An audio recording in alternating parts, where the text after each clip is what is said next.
What's up, Benil Game Devs? Welcome to Module 2 of Data Structures and Algorithms. So in this module, we're going to talk about lists. So from our previous modules, we have been only dealing with arrays. And as you all know, arrays are concrete data types. So what do I mean by concrete data types? So with concrete data types, we know how the data structure is organized. So for example, for arrays, we know that it's stored via contiguous blocks, and each block has the same amount of memory that it occupies.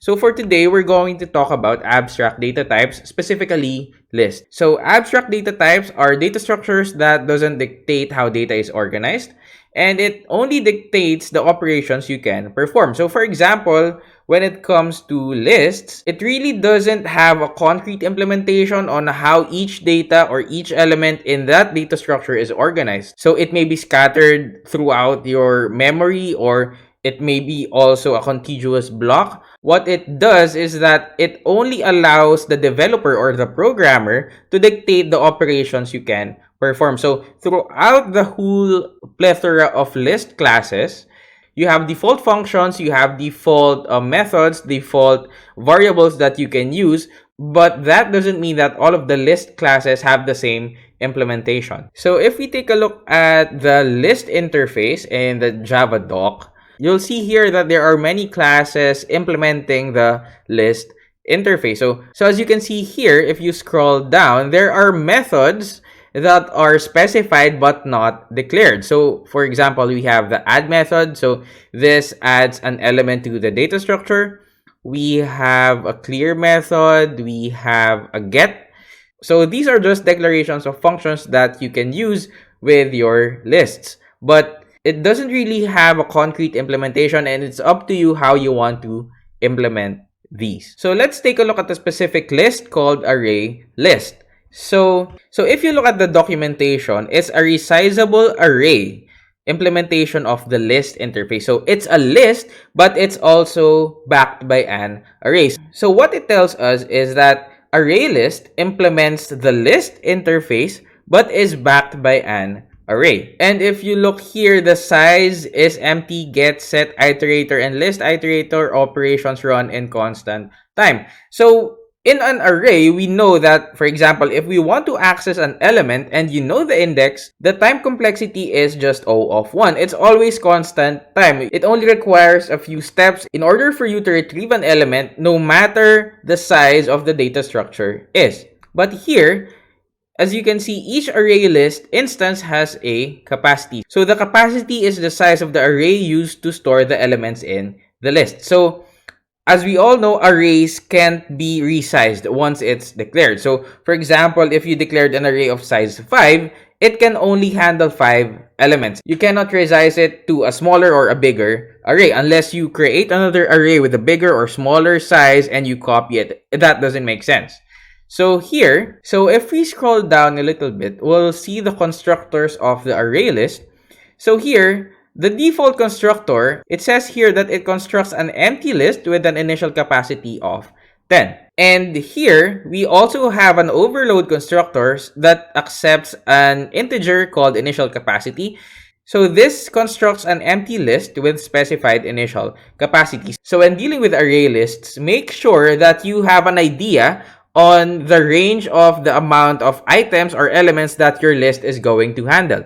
Otherwise, if your array list is full and you try to add another element, it will create another array. So the backing array would be duplicated into a larger array, and that will have a time complexity of O of n, because we will copy each element one by one into the duplicate array. So make sure when dealing with array lists, you know how much data you're going to handle. So let's create a new project in IntelliJ IDEA. So I just named this GDStruct module 2 lists. And for this one, we're going to deal with a custom class. So let's create a new class. So just click on here, the project folder, click on SRC, and right click on the com.gdstruct module 2, or if you have the default package, it's the first folder where your main class is. And then right click new Java class. Let's name it player. So in your player class, we're going to have three fields. So private int ID, private string name, and private int level. So we're going to have these fields for our player. So as you notice, all of them are still private, and IntelliJ IDEA has an easy way on how to generate the public gets and sets.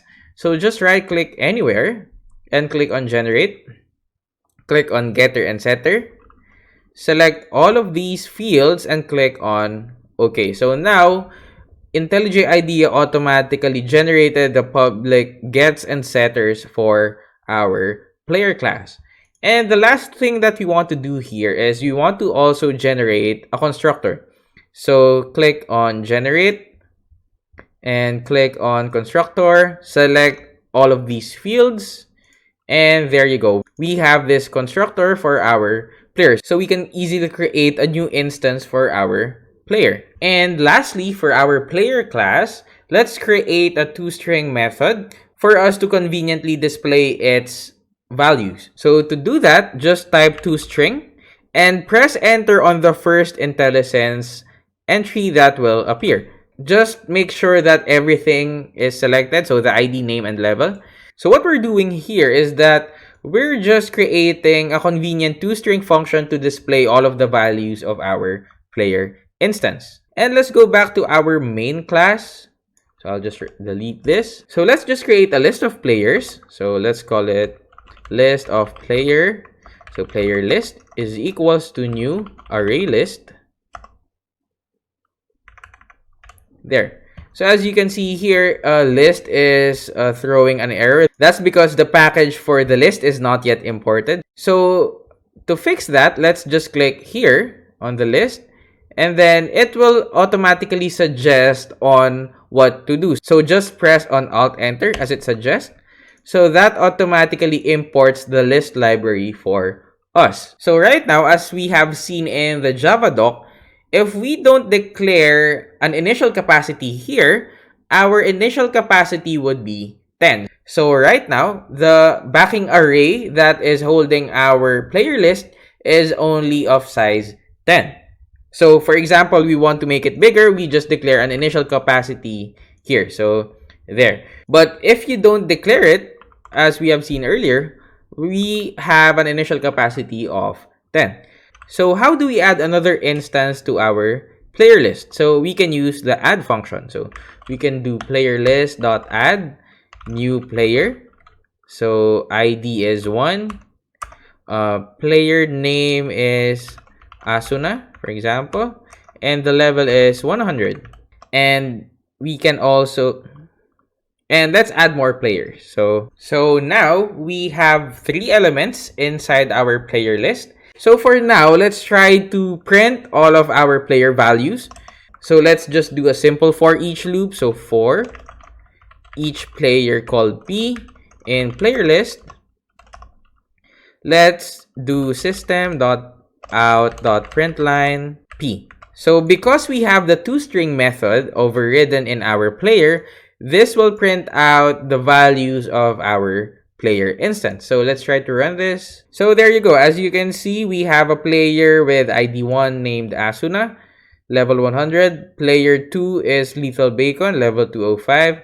And player 3 is HP DeskJet, level 34. So to those who are using the later versions of Java, we can have a much simpler for each loop. So we can use the lambda method. So player list for each.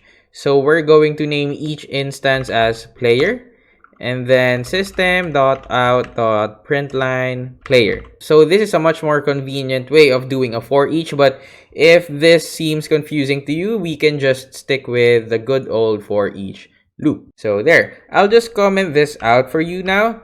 So what if we want to access a single element in our array list?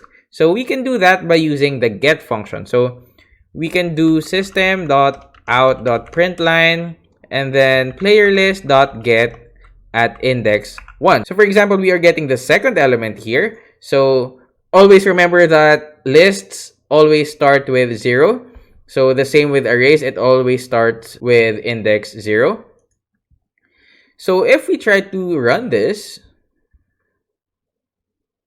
this will print out the second player. So now we know how to add an element, and now we also know how to retrieve an element using the get function. So always remember that for array lists, it's the same with array. Retrieving an element when you know its index is always O of 1 time complexity, because we know that it always takes the constant number of steps no matter how big your data structure is. And always remember that the default add function here always adds the new element at the end of the array. But now, what if we want to insert an element in the middle of these elements? So if we take a look at the add function, so playerList.add, if we take a look at the recommendations here, there is an add function that requests for an index. So the index here will be the index where we want to insert our new element. So let's try inserting a new player between Lethal Bacon and HP DeskJet. So we're going to replace index 2, where that is HP DeskJet. So index 2, and then new player. For example, level 553, and his name is Artist with the level 55. So if we try to print all of these again, so let's try to uncomment this out and then build it. The player with the ID 553 is now in between Lethal Bacon and HP DeskJet. So inserting an element in the middle of our array list will now have a time complexity of O of n, because after inserting that new element there, we'll have to shift all of the elements from its right to one step to the right. So that depends how many elements there are in your data structure. So it will require an O of n time complexity. So now we know how to add an element at the end of the array, how to access an element when you know its index, and now we also know how to insert an element in the middle of the array. So now, what if you want to remove an element? So we can do that using the remove function. So now we have this list of players here. So what if you wanted to remove player 553?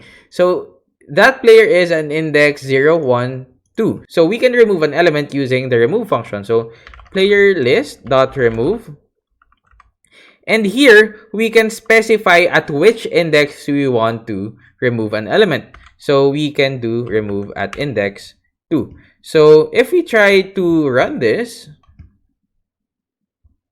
as you'll notice, the element at index 2 was removed. So that was ID 553. So now, as you notice, HP DeskJet or player ID number 3 is now back at index 2. So when we remove an element, the same as inserting a new element in the middle of it, so that requires an O of n time complexity, because once we remove an element in the middle, we'll have to shift the elements from its right back to the left for 1. So the time complexity for that also depends on how big your data structure is. So that is O of n. So currently we know how to add an element at the end of the array list, how to access an element using the get function, using the index, and we also know how to insert an element in the middle of our array list and to remove an element in the middle of our array list as well. So now we're going to take a look at another function called contains. So if we look again at the Java doc of ArrayList,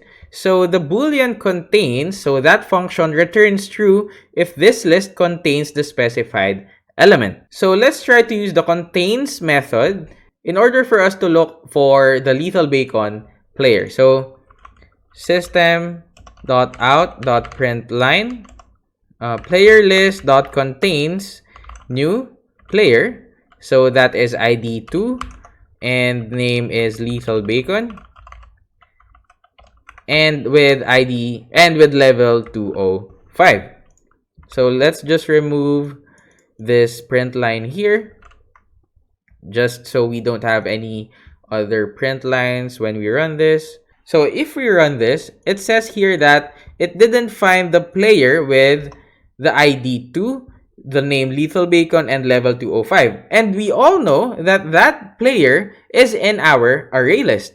So why is it returning false? So the reason for that is because this is a new instance of another player. So that instance is different to this instance right here. So to fix that, we go back to our player.java class and we want to override the equals function. So just right click here and click on generate and click on equals and hash codes. And here we can just click on next to everything and click on finish. So what this does is that it checks for the values instead of the instance. So now if we run this, it now returns true. So now we can determine if a list or an array list contains a specific player. So I'll just comment that out.